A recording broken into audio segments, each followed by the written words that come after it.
Hoje eu quero compartilhar com você a Parashá Kitissá, o bezerro de ouro e o mistério da misericórdia. Texto base, Êxodo capítulo 30, verso 11 até o capítulo 34, verso 35. Imagine o seguinte cenário. O povo de Israel acaba de testemunhar um impossível.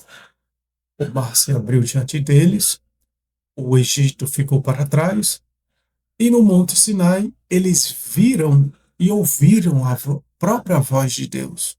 Mas apenas 40 dias depois, algo impensável acontece.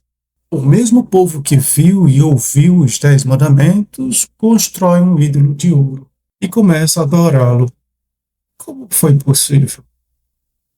E o mais importante ainda, porque justamente esse momento Deus revela um dos maiores segredos de toda a Bíblia, os 13 atributos da misericórdia.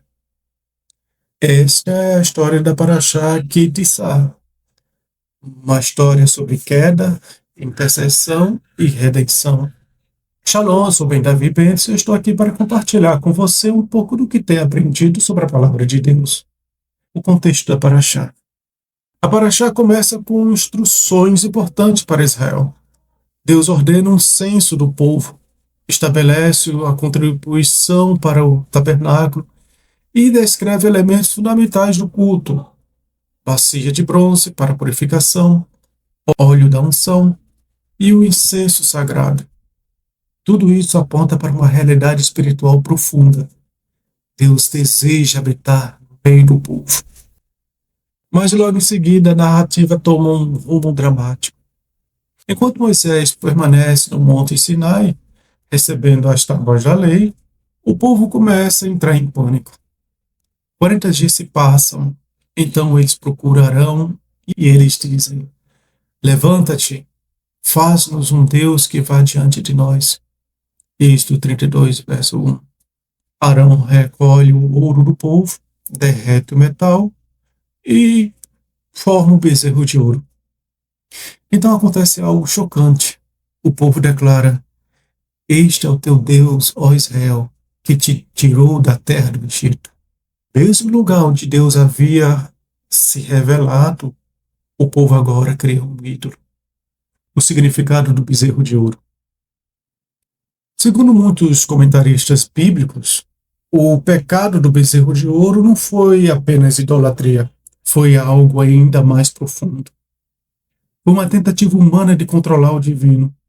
O povo queria uma representação visível de Deus, algo que pudesse ser visto, algo que pudesse ser manipulado. Mas o Deus de Israel não pode ser reduzido a uma imagem. Esse é o coração do segundo mandamento. Enquanto isso, no monte, Deus revela a Moisés o que está acontecendo e diz algo impressionante: agora deixa-me, para que minha ira se acenda contra eles. Êxodo 32, verso 10. Esse é um dos momentos mais dramáticos de toda a Torá. Israel acabou de quebrar a aliança, antes mesmo de receber as tábuas. Humanamente falando, a história poderia terminar ali, mas algo extraordinário acontece. A intercessão de Moisés. Moisés intercede pelo povo. Ele lembra a Deus das promessas feitas a Abraão, Isaque e a Jacó. E depois faz uma oração radical.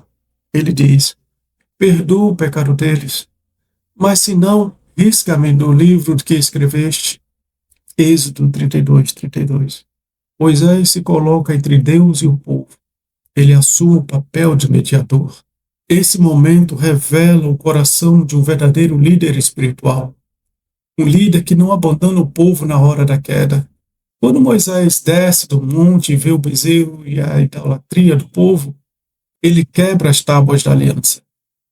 Esse gesto não é apenas simbólico, ele representa uma realidade espiritual profunda. A aliança havia sido quebrada. Após esse período, Deus anuncia que enviará um anjo para guiar Israel, mas ele mesmo não irá no meio do povo. Esse é um momento crítico. A presença divina, que era o maior tesouro de Israel, agora está em risco. O povo então faz algo significativo. Eles retiram seus ornamentos. Segundo os sábios rabinos, esses ornamentos representam a glória espiritual recebida no Sinai. Ao removê-los, Israel reconhece sua queda. É um gesto de arrependimento. Pedido de Moisés.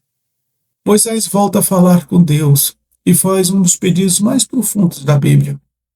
Ele diz: mostra-me teus caminhos para que eu te conheça. Êxodo 33, verso 13. E depois pede algo ainda mais surpreendente. Mostra-me a tua glória. A fenda da rocha.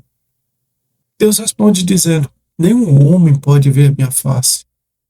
Então Deus faz algo extraordinário. Ele coloca Moisés na fenda de uma rocha, cobre-o com sua mão e passa diante dele. Moisés vê apenas as costas de Deus. Segundo o filósofo judeu Maimônides, isso significa que o ser humano não pode compreender a essência divina, mas pode perceber os efeitos da ação de Deus na história. A revelação dos 3 atributos. Nesse momento acontece uma das revelações mais importantes de toda a Escritura. Deus proclama: Adonai, Adonai, Deus benevolente, que é compassivo e misericordioso, tardio em irar-se e abundante em bondade e verdade, preservando a bondade amorosa para milhares, perdoando a iniquidade, a rebelião e o pecado. Êxodo 34, verso 6. Essa declaração foi conhecida na tradição judaica como os 13 atributos da misericórdia. Os sábios observam algo impressionante. O nome divino aparece 2 vezes. Isso significa que Deus é misericordioso antes do pecado e também depois do pecado. A nova aliança. Após essa revelação, Deus diz algo poderoso: eis que faço uma aliança. A aliança é renovada, mas agora existe uma diferença fundamental. Ela é fundamentada não apenas na lei, mas também na misericórdia divina. Conexão com o Messias. Dentro da leitura messiânica das Escrituras, Moisés aparece como um arquétipo do mediador. Assim como Moisés intercedeu pelo povo após o pecado do bezerro, o Messias aparece como aquele que intercede pela humanidade. A Brit Hadashah escreve o Messias como o mediador de uma nova aliança. Assim como Moisés esteve na fenda da rocha diante da glória divina, o Messias revela de forma plena a misericórdia de Deus. Conclusão. A Parashá Ki Tissá revela uma verdade profunda sobre a condição humana. Mesmo depois de experimentar milagres extraordinários, o ser humano ainda pode cair. Mas a história não termina na queda. No momento de maior fracasso de Israel, Deus revela o seu coração, o Deus misericordioso, compassivo e paciente.